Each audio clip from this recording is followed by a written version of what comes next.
Here we have it then. Welcome to the beautiful Cotswolds in Oxfordshire. No, we are not on Jeremy Clarkson's farm. However, it is just about as beautiful, and what we do have is we have 34 ACO 450 panels going in a field. And what are they going on? Well, they're going on these.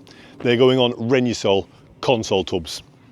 They're then going to be ballasted, and then they can be also moved at a later date if the customer so wishes. Kind of the cheapest way of doing ground mount, however, is a perfectly serviceable way of doing ground mount, even though it would have been lovely to do something here such as Cornish rocker or on a sun fixings frame, which hopefully in the very not too distant future we do have one coming up of. But for now, Renusol ConSole tubs on the ground.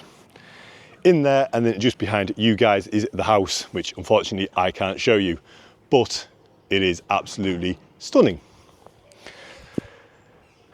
There we go. Basically, it's now a lot of moving blocks and then mounting the panels to them.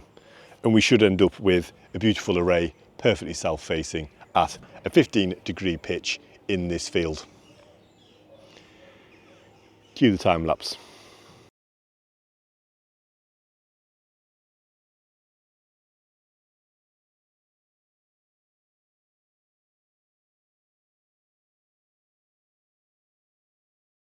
We have made a bit of progress, and you will now see our ConSole tubs. They are laid out on the ground as to where they are going, and they are ballasted down using 20 kg breeze blocks, essentially. So there is 60 kg in each tub, plus the tub itself, which is about 8 to 10 kg. So there's 70 kg and then a 20 kg panel on top of that as well. Each one will then roughly weigh around about 75 to 80 kg.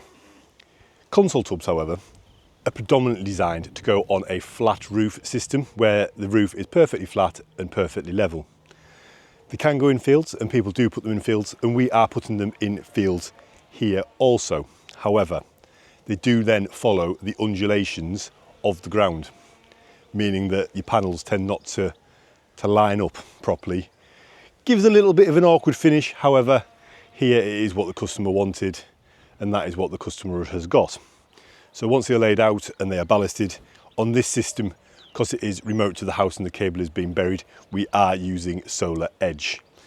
Solar Edge has DC optimization, and it can lift and lower voltage to keep our string amperage at the optimal for the fixed string voltage that the Solar Edge inverter needs.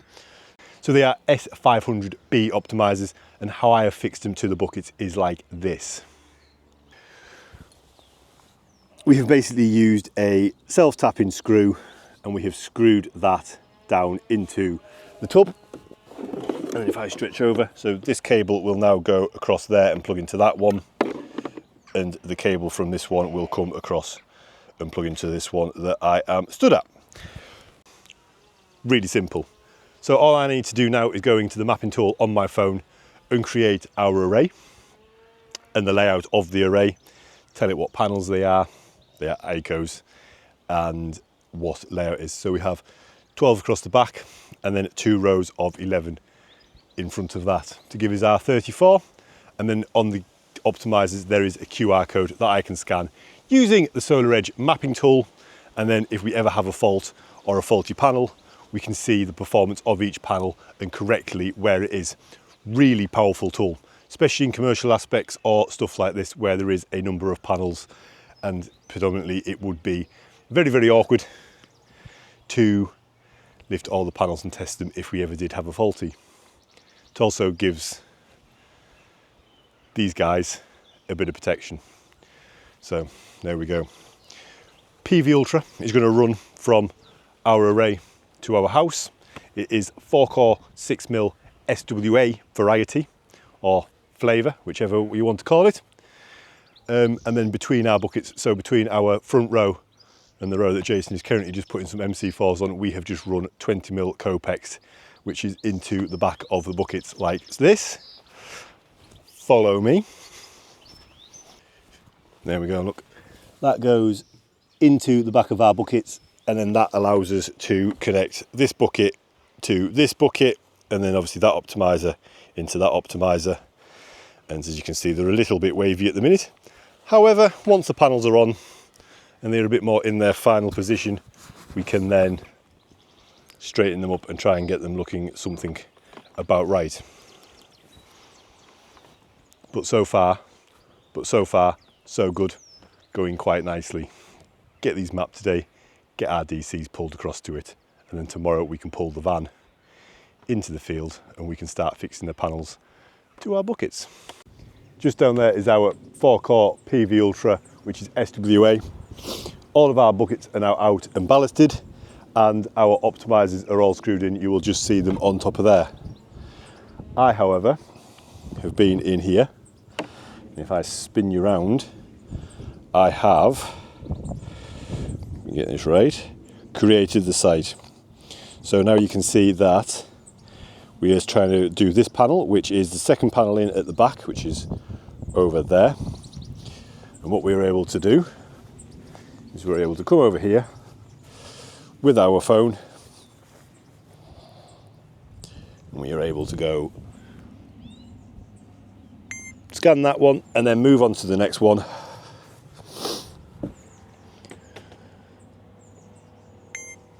And then we are able to scan all 34 optimizers into the site mapping tool, and then we can upload that to the Solar Edge monitoring portal. And we know where every optimizer is, the QR code of each one, and where it is located in the array. Probably the most powerful piece of kit that Solar Edge have. So, plenty more to come on Solar Edge though, because it is by far the best. Well, welcome back to day 2, and we have made a little bit of progress. We have now got the van out here in the field, and we've set up a bit of a production line in getting our panels built up and then mounted on the tubs.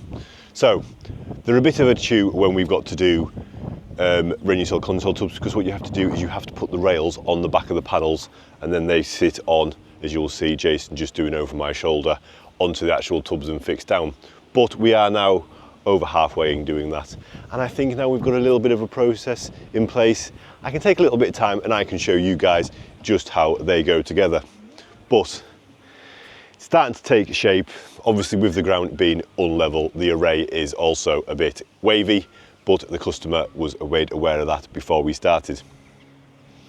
Pretty happy with how it's going so far. Our trench is all dug and our cable is up to the garage where the inverter is going to live. It is now just a bit more of rinse and repeat of getting them bars on the back of our panels, which are the ACO 450s, and then sat and fixed down to our tubs as we move along.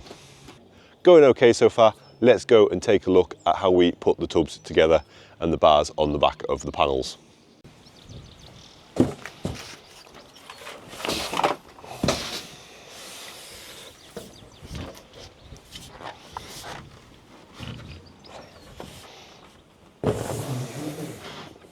Well, welcome to the back of the van and my little bit of a production line in setting up our rails on the back of the panel.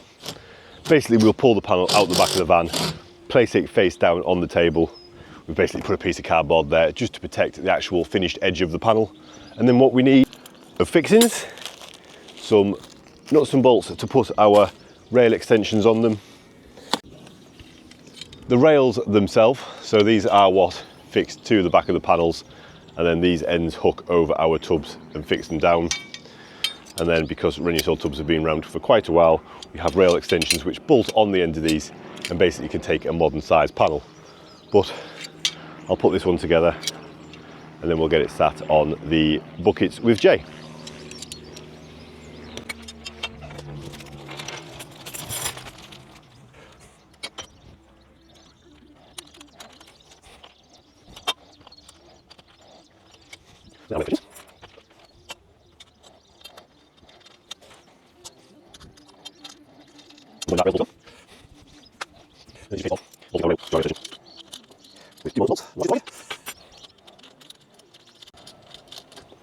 So that gives us one fixing rail,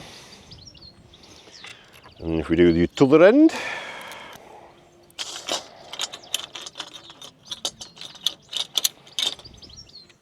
brilliant job for an apprentice this. However, here I am, the director of a multi-pound company, doing it.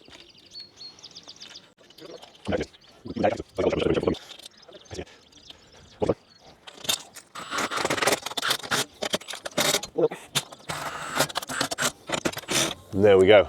That is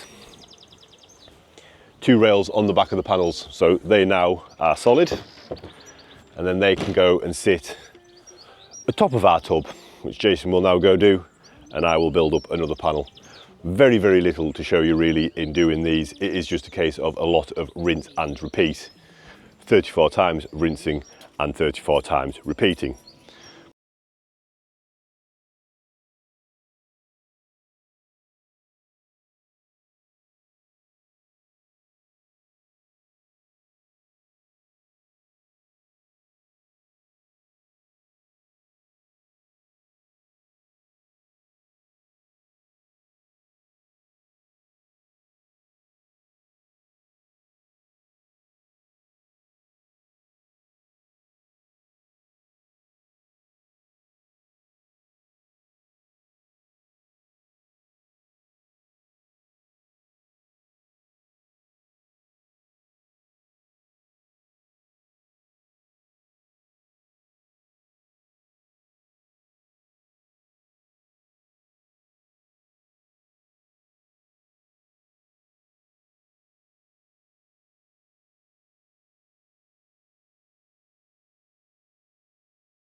Well, there you go then, that is the completion of this project. Now I'm going to emphasise that Renusol ConSole tubs used in the field are not our preferred way of doing it. However, on this project it is how we were asked to do it. We would much rather do it on a frame fixed above the ground.